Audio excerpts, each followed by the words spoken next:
Welcome to Inspire and Move, the show that inspires you to create, connect, and grow. I'm going to bring you meaningful conversations, aha moments, and all the motivation you need to up-level every part of your life. I'm Ali Aruda, founder of Inspire and Move, and your personal hype girl.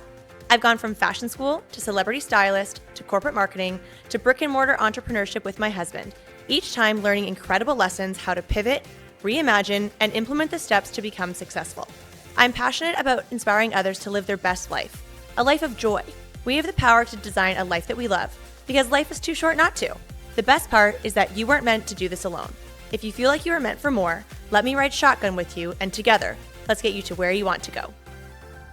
So, how many years was BOLO thriving for? We were, it feels like, it's so crazy because it feels like it was an eternity, but we opened in 2017, at the end of 2017, and we closed in 2020.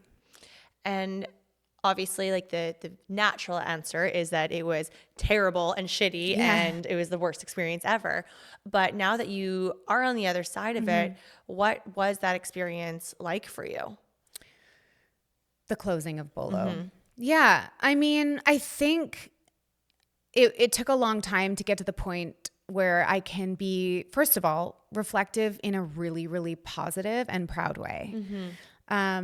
It felt unfair what happened, and it is unfair. That's shitty. That's shitty, and it should never have happened. Oh, and our industry got it taken just like handed to us. Fitness, food and beverage, and salons were hit the hardest. And you have to make tough calls as an entrepreneur. Not just, obviously, every cell in my body wanted to figure it out and make it work.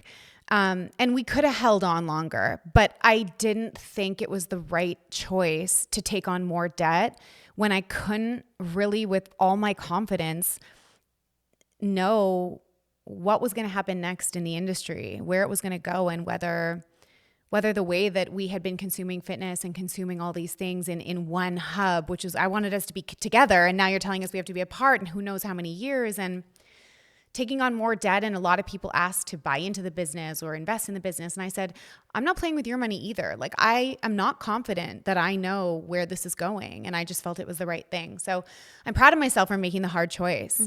A lot of people held on during the pandemic and then inevitably closed anyways. So I'm proud that I made the hard decision. That's often not the one people make, because it is challenging to make those emotional choices. And I look back and I'm like, holy shit, we did that. That was amazing. And I see BOLO everywhere in the industry in Toronto. And I feel like we made such a big impact. And I'm really, really proud of us, and us, like the team, the community, everybody. And so the path from there was just knowing that I needed a break, knowing that I needed to do some healing. And then getting to a point where I felt like everything happens for a reason. So, okay, what's the next thing? And where did what I did there, where is that going to take me next? And I know, if I know anything, it's that no time is lost. No job is a waste of time. No relationship is a waste. It always will take you to where you need to be next. It will always empower you with new tools, new skills, whether it's discovering new resilience the way that I had to, whether it's, plowing through problems and solving issues, and then now knowing how to do that. Like, all of those things came to be extremely beneficial to me. And inevitably, what I realized is I wasn't ready to open a new space. What I was ready to do was helping other business owners reach new heights. And that felt really exciting to me, because I wasn't ready to plant my roots and sort of replace what I had. I really wanted to work with people in a short time, but help them do big things, and take the tools that I learned with BOLO and share it with other entrepreneurs. Man, I applaud you for having that perspective, because I think a lot of people could have gone through that experience and just, I'm closing up shop and I'm done. Yeah. I'm going to go work in corporate, or I'm going to do this, or I'm going to move to Europe. Whatever, a lot of ways that you could have gone from that experience and that decision. But amazing for you to have been able to recognize so quickly that love and pride from what you built and what you achieved in a very finite amount of time, what you created and the team that you led. Yeah. When you got to the point where you were embarking on your healing journey, were you able to give yourself grace and time and space to really focus on that and prioritize yourself? It was hard. It was hard because, again, I derive so much of my sense of self-worth from working. And BOLO was such a huge part of my identity. It was like we were tethered, and maybe that was a mistake, and maybe that's something I would change next time, to identify myself as my business and my business as me, right? Like that's probably not super healthy. I think it was it ended up being this sort of like beautiful thing that we created. But those habits were potentially unhealthy for me, but I wouldn't have changed it just because of the lightning in a bottle that we built. But yeah, what was your question? It was about the healing, like giving yourself that space to just focus on you. Yeah, no, that was hard because, again, I derived so much of my sense of self-worth. So it was a tricky time where I felt there were some really low moments, and it was hard at the moment not to feel like it was a failure. And I really had to redefine what that chapter was, because it certainly was not a failure. We had to close, but it wasn't a failure. And inevitably, I just feel so grateful for the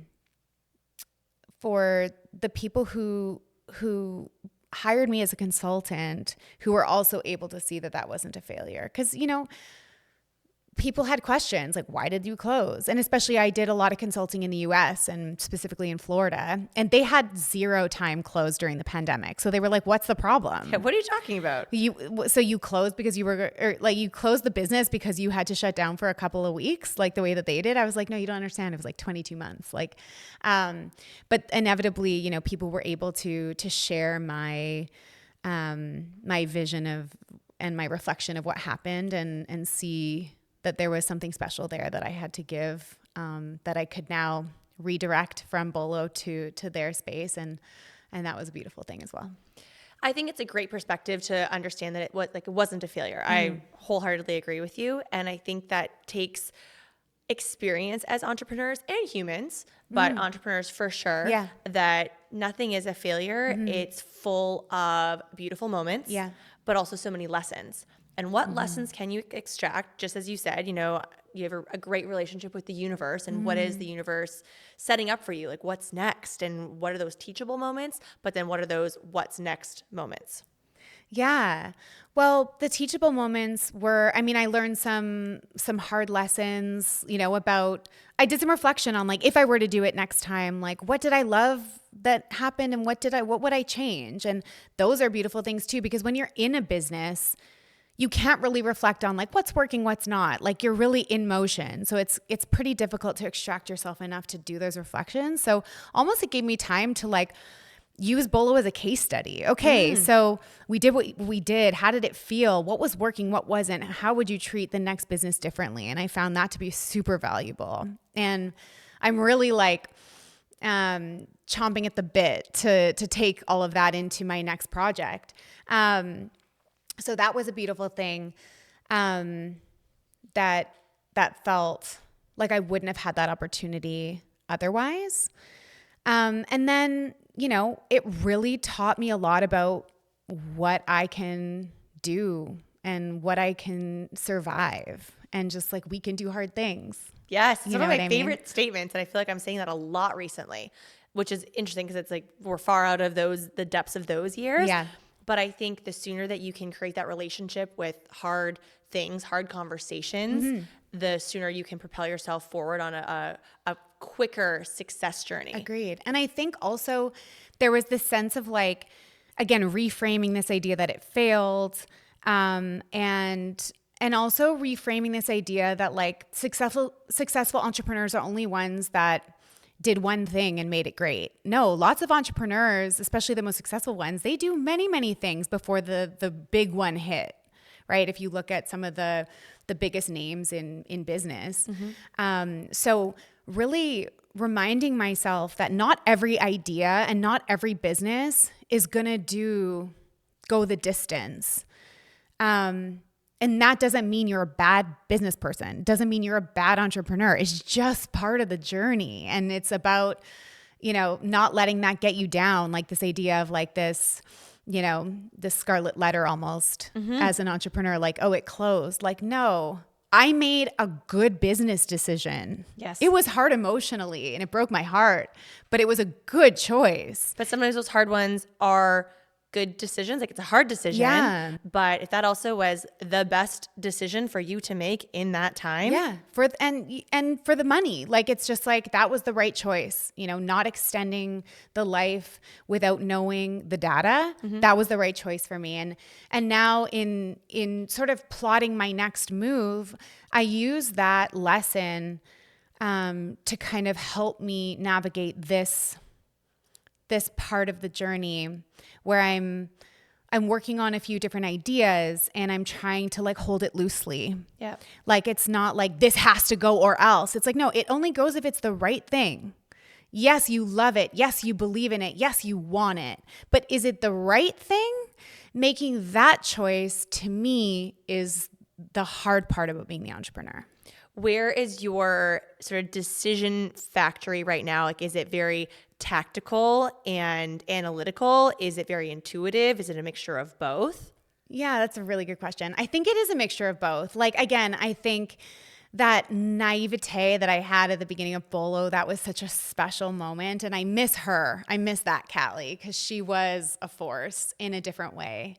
But I have a lot of lessons that I've learned. Now you're experienced, Caleigh. Yeah, I'm experienced Caleigh, which is a little more cautious, a little more calculated, a little more trepidatious. And I've been through it, so I live like that. And I try not to really get bogged down by the hard parts, but it's tricky not to fall into the like what ifs.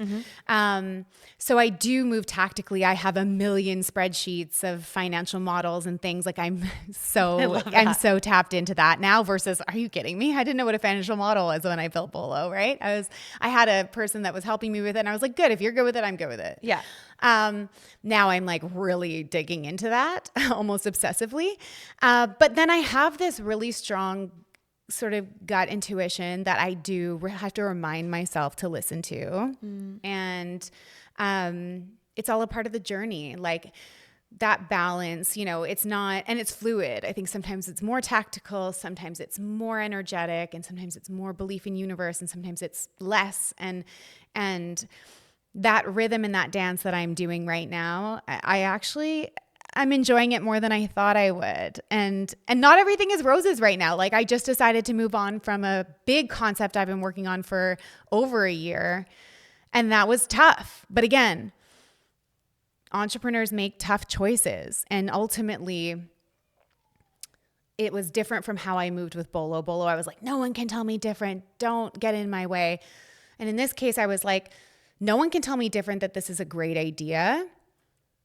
And that I know that if the circumstances were aligned, that this would be a phenomenal enterprise. But I'm also listening to the tactical piece that's telling me, okay, how much time has passed? How much money do we have? What is the market looking like now? There's this opportunity, but these people have come in, and there are some chess pieces as well that are moving. So and then from a bigger perspective, thinking, okay, what's the universe delivering me right now? Like, is it red lights or is it green lights? And if it's red lights, are they red lights that I'm meant to creep forward and plow through? Or are they red lights because it's not the time for this, and it's time for something else, and it's time to be open to what else could be? So yeah, it's like I'm having fun with it. Entrepreneurship is so interesting that way. If you were open to all of those angles, like the woo side with the spirituality and the relationship with the universe, trusting your gut, but the tactical, it's so interesting to then sit and take that on how we're going to make decisions and move forward, whether it's something big or something small. Yeah. Where's your relationship at right now with brick and mortar spaces? Well, it's so funny because after BOLO closed, I was like, absolutely not. I will consult. I will help others, and I have no desire to do this again. And now I'm like, I'm so sure that I am made and meant to create these physical spaces and these experiences. And I'm so certain of that. It's like I'm coming back into that power and really embodying it. Bricks and mortar is no joke. It is a hell of a time, and it's not for everyone. And truly, like, I don't mean that like as shade to anybody else. It's like, honestly, not the best. You know, it's high expenses. There's a lot of moving pieces. You have to lead a lot of people. The operations are dense. And you either love it or you don't. And if you don't love it, it's not, it's not for you. Totally. But I really do. You have a gift. You have a gift for creating spaces and an experience. So I think if that relationship with brick and mortar is on the up and up for you, I think the world's going to be a really lucky place. Oh, that's so kind. I'm coming back into a space where I believe that again. And that's so beautiful. What do you do on a sidebar component from an entrepreneurship standpoint, but also just like self-development, self-mastery? What do you do in your, daily, weekly routine that makes you the force that you are? That's so nice. I do. Well, first of all, I think it's about who you surround yourself with. And I have an incredible group of women surrounding me who are equally as ambitious, who do hard things, and who are ultimately, we are each other's biggest cheerleaders. And I think it took me time to find that group of girlfriends where we align on so many things, and I can bounce ideas with them. It's almost like our own little mastermind. And so that has been so critical in the last 5 years, the development of that group of women. And I know you have a similar thing. So powerful when women come together in a supportive way, and just like a how can I serve you and how can I support you kind of space is a really powerful thing. How did you find that? Because especially in a world of a lot of there could be like toxicity when it comes to relationships, social media. And it's harder to, as you get older, make friends, girlfriends. Definitely. And then you kind of, you take that niche down even smaller. We're like, I am looking for high achieving, highly motivated, successful girls that are nice. Yeah. And kind. Like you take that bucket, you're like, great, it's really, really small. How am I going to find these magical humans? That's right. You're so right. Well, it's kind of ironic that I found I really developed a lot of those relationships from social media. One of my closest friends, she was a podcast host back in the day, and she had me on her podcast, and we just developed a friendship. And then it really just was nurtured a lot during the pandemic. And I was at a time where I really needed to expand beyond just my friends from BOLO, because I just needed some fresh energy and fresh perspective. And I just needed to lift myself out of that. It's not elevate. That's not the right word, because those people were the best of the best. It was more just like I needed to change gears slightly. And so I think I was lucky. I think it is really hard to meet great people at this age. And I just got lucky. And I think the pandemic was a fresh start for a lot of people. I think we were all looking for the same thing. I also really am passionate about curating experiences and congregating women in business and women who are creating cool shit in one room. And I do a lot of that, where I'll invite people and we can sit down. It's not a formal mastermind, so there's not that pressure, although I do believe that can be a really powerful space to find as well. But creating our own sort of table that we can come to and just have a little bit of structured conversation, and then also have just like shooting the shit moments. I love that. Those are kind of my favorite hangouts that as I've gotten older, more successful, but also pay to be in a lot of those rooms where I very quickly can identify in certain conversations where I'm like, oof, yep, not aligned. This is not energizing me. Right. And not that it's bad. No. But I've become very aware of people, conversations, and just overall experiences that give me energy versus drain my energy. Yeah. As high achieving women and entrepreneurs, which that's, both of us sitting on this cozy couch, that is very much like what I want to be in. Yeah. Still having the space for fun. And so if you're saying that you can have these nice structured conversations that are supportive and I say challenging with love, where you can share challenges with the group and dissect those, find solutions, but also have fun moments where it is like, what's your favorite podcast that you're listening to right now? Or what chick lit book did you take on vacation? Yeah. That are just light, because we still need space for that. Or even just like, discussing what your marriage is like through these ambitious projects and things like that. Like all of that, just really finding support and levity and humor and girl time and all of that. When I was to be honest, I find that like American culture, they have more mastermind programs and they have more support spaces for women like us. And I think maybe that's a problem we have to solve. When I was in Miami, which I have been spending a lot of time there, I would often, especially because I didn't have the support of my people from home. So I was really looking for my people in Miami. So I would push myself to go to more mingles with female entrepreneurs. And that was really powerful. And maybe this is the universe reminding me that I should do more of that again now that I'm home. And also maybe if I'm not finding it, like creating more opportunity for Canadian women to do that. Build it and they will come. Yeah. That's some of the things that I've done where I was like, this doesn't really exist. Right. And I think this would be nice. Yes. So I'm just going to throw some shit against the wall and see if it sticks. Perfect. And try it. Love that. And maybe it's a fail, but maybe it's also really successful and people will love it. And something as simple as like a walking event. I was like, guys, you use your own legs. I'm just curating the quote unquote room and experiences, maybe some aligned partners. And then it's the connection that's the magic that happens. Yeah. If you were to give a piece of advice to someone listening that is seeking new friendships, that they are women like us, they're like, oh, I'm craving connection from people that are more aligned with me and the person that I want to be more so. What would your advice for them be? Well, I think listen to that. And I think, really unpacking what the qualities are in the people you're looking for and what are they doing.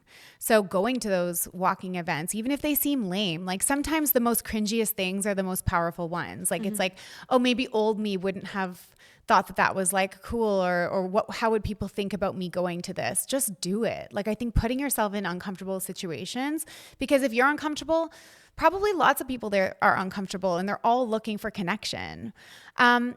And I think, again, embodying like an openness, there's a difference. We always used to talk about like the girls at the club with their arms crossed, like no guy's going to approach you.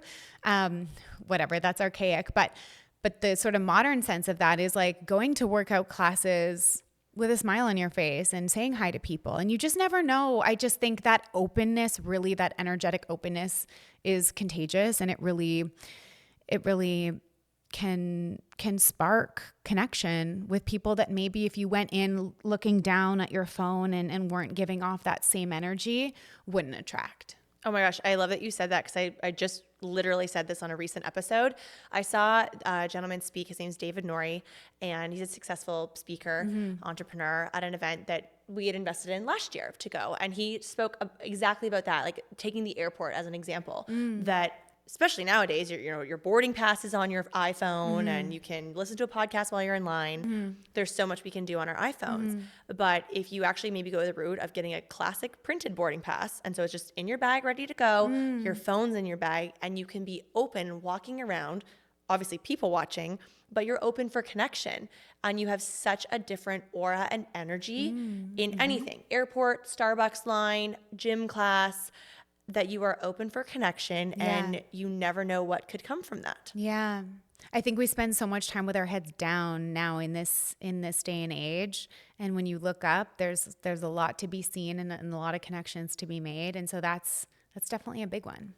Okay. Speaking of connection, and I know we were sort of chatting about girlfriends, relationships, but also having that element of fun and that pulp culture and smut. Yeah. Let's go to where you are now and what you're really working on with one of your longtime friends from your e-talk days and coming right back past to present, and here we are. Yeah, it's so funny.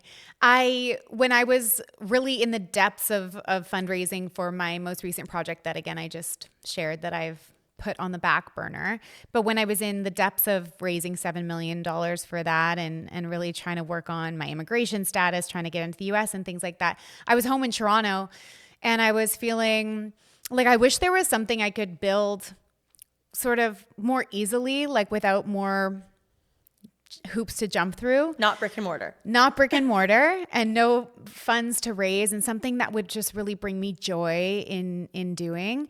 And I was speaking to like one of my best friends, Danielle, who was the host of eTalk, who I've known for 20 years. And we happened to accidentally live next door to each other. We bought houses 2 weeks apart next door. Amazing. Like, just talk about universe. And talk about a dream. Right. You should live next door to one of your best friends. It's pretty sweet. And she's also in a moment of transition in her life after her career at eTalk, and just trying to discover what happens next. And we always get together on the couch, and of course we talk about all the things in family and in our professional worlds and things, but we also just talk about Hollywood the way that we always did at eTalk, right? From the lens of, we're also experts at this. She's been on every red carpet. She's been in every room with every celebrity, like name one, she's met them.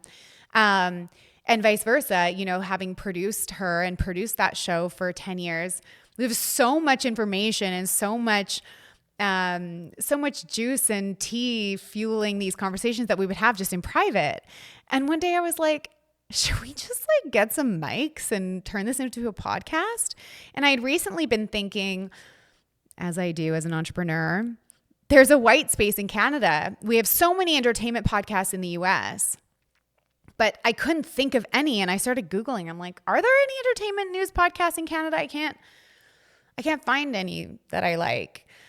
So we decided one night in November that we were going to do this, and January 6th or 7th, whatever that was, we released our first episode. It's called In 3. And again, it's a labor of love. It's a labor of joy. You can really, especially on the path to success and ambition and leadership, and there's been so many sticky, hard moments and mess. I feel like I lost my laughter, like that really deep belly laugh, that sort of childlike, like innocent joy sound.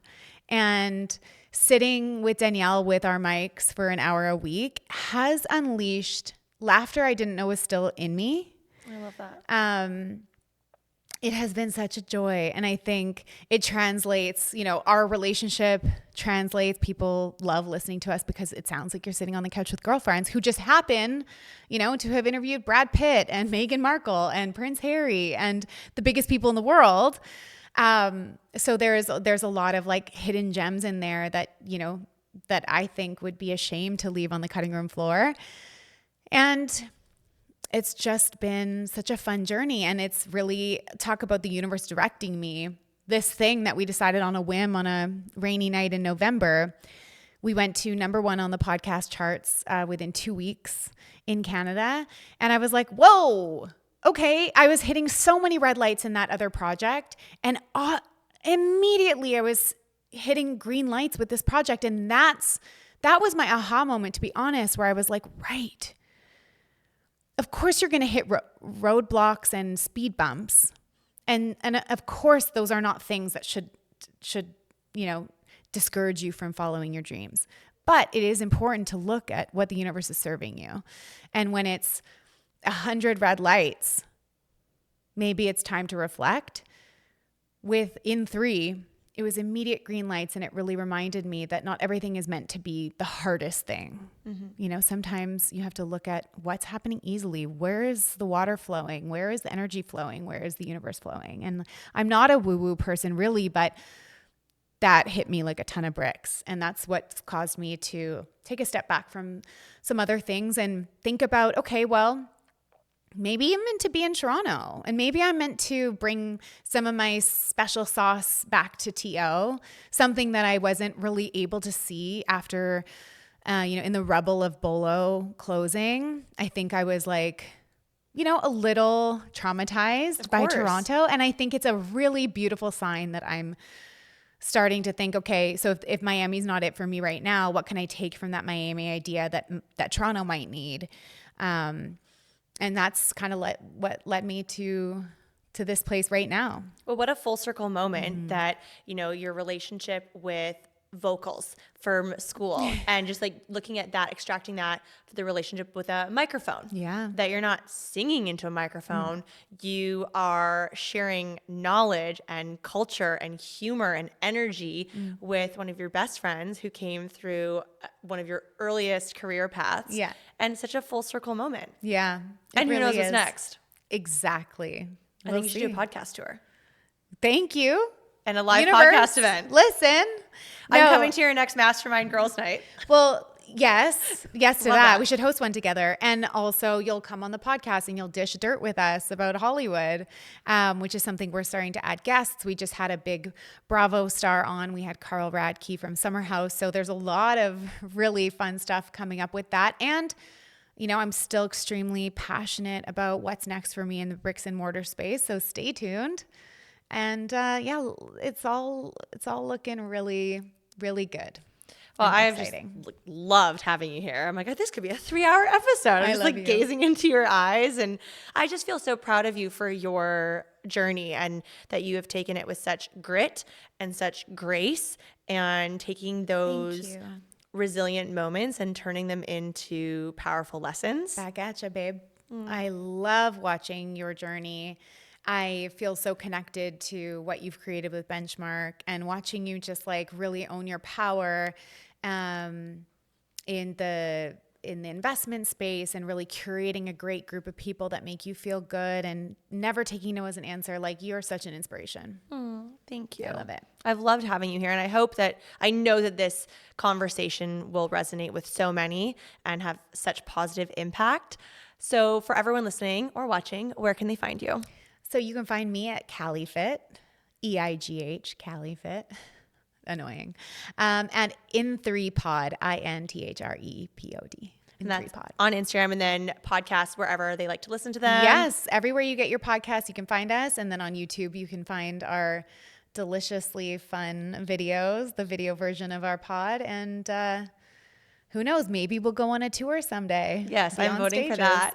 And we'll obviously have everything in the show notes so you guys can dish all the love for Caleigh and see everything that she's up to and what is yet to come. I love you. I am so grateful to have you Thank here you for having today. me. This was amazing. It's a great conversation. Therapy session. And thank you everyone for listening and watching. And if you would like to give back some love, I would so appreciate a nice little 5-star rating review. I'm a words of affirmation girly, so I love a good podcast review. Or just slide into the DMs. Let me know what you love, what you want to see and hear more of. And until next time, so much love for you. Thank you for being here. Thank you for watching. And we'll see you soon. Bye. Thank you so much for listening. If you loved this episode, it would mean so much to me if you took a few seconds and shared this on social media, sent it to a friend, or left a 5-star review. There is power in community, and I'm so grateful to have you part of mine.